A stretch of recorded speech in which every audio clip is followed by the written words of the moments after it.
Hello বন্ধুরা, good morning সবাইকে।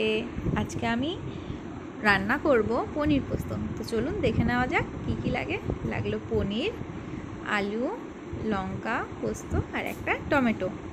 আলুগুলো কেটে ধুয়ে নিলাম। এরপর আলুগুলো আগেই কাটা হয়ে গেছে। টমেটোটা এবার কুচি কুচি করে কেটে নেব, লঙ্কাটাও কুচি কুচি করে কেটে নেব। একটা মজার বিষয় কি জানেন, আমি কিন্তু এখনও শিলে রান্না করি। আমি মনে করি শিলে মশলা বাটলে রান্নার টেস্টই বদলে যায়। এরপর আমি পনিরগুলো কুচি কুচি করে কেটে নিলাম। এবার তার মধ্যে রেখে দেওয়া পোস্তটা এবার আমি বেটে নেব। বেটে নেওয়া হালকা হয়ে গেলে তার মধ্যে লঙ্কা দিয়ে আবার একসাথেই বেটে নেব। আমাকে কিন্তু এইসব বিষয়ে হেল্প করে আমার হাজব্যান্ড। সে কিন্তু অনেক ভালো, সে আমাকে অনেকটাই হেল্প করে। ভালো বলতে বেশ হেল্পফুলই আছে সে। এবার যে কোনো দরকারে সে আমাকে হেল্প করে।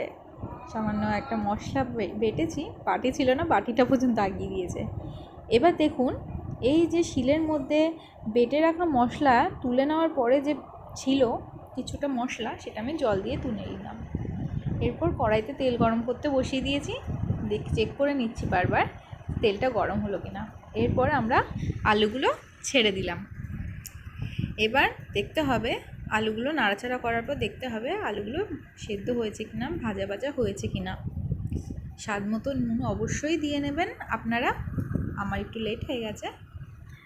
এরপর আমরা এই যে আলুটা ভাজছি, আমি কিন্তু এটা ঢেকে ঢেকে ভাজছি, কেননা এতে গ্যাসও কম পড়ে, আবার কাজটাও খুব তাড়াতাড়ি হয়ে যায়। এবার বারবার কিন্তু নাড়িয়ে চাড়িয়ে দেখে নিচ্ছি আলুটা আমাদের ভাজা হলো কিনা। কিন্তু না, এখনও হয়নি, আরেকবার ঢাকা দিতে হবে মনে হচ্ছে। এরপর ঢাকা সরিয়ে দেখলাম, হ্যাঁ, আমাদের আলু ভাজা হয়ে গেছে, সেদ্ধ মোটামুটি হয়ে গেছে। আর যেটুকুনি সিদ্ধ বাকি সেটা আমাদের ঝোলেই হয়ে যাবে। এরপর কেটে রাখা পনিরগুলো আমরা তেলে ভেজে নেব। পনির বেশি ভাজলে পনির কিন্তু চিউই হয়ে যায়, তাই আমরা অল্পই ভেজে নেব।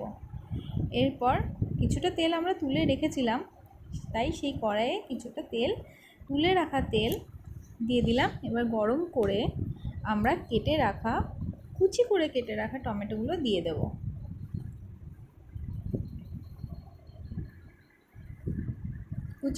এবার সেই টমেটোটাকে হালকা ভেজে নেব। ভেজে নেওয়া হয়ে গেলে এর মধ্যে সেই বেটে রাখা শিলে বেটে রাখা পোস্তটা, লঙ্কা পোস্ত বাটাটা আমরা দিয়ে নেব। দিয়ে দেওয়ার পরে এই যে বাটির মধ্যে যে কিছুটা লেগে আছে পোস্ত, এটা আমরা বাটিতে কিছুটা জল দিয়ে আবার সেই তেলের মধ্যে দিয়ে মশলাটাকে ভালো করে কষিয়ে নেব।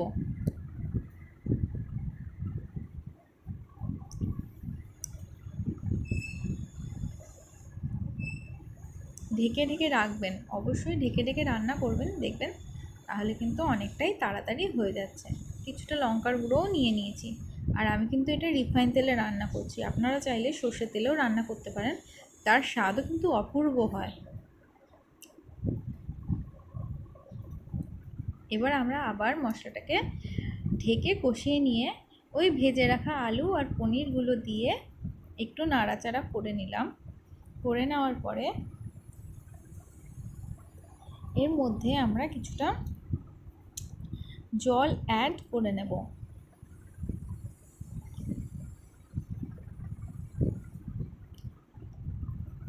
জল অ্যাড করে নেওয়ার পরে আমরা আরেকবার নাড়িয়ে আমরা এবার এটা ঢেকে নেব। তো যাই হোক, আমি আরেকটা কথা শেয়ার করি, আমার এই কড়াইটা কিন্তু খুব স্পেশাল। আপনারা কিন্তু দেখে ভাববেন না যে ইস এত নোংরা কড়াই, আসলে তা না। এটা কিন্তু আমার শাশুড়ি মায়ের কড়াই। উনি প্রায় 35 থেকে 40 বছর এই কড়াইতে রান্না করেছেন, এখন আমি রান্না করছি। তো কড়াইটার অনেক দিনই বয়স হয়েছে, তো সেই হিসাবে কড়াইটা কিন্তু আমার কাছে খুব স্পেশাল।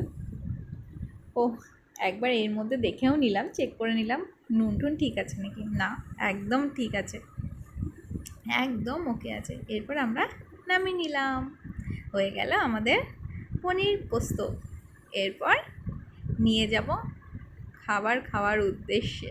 ব্যাস, টাটা।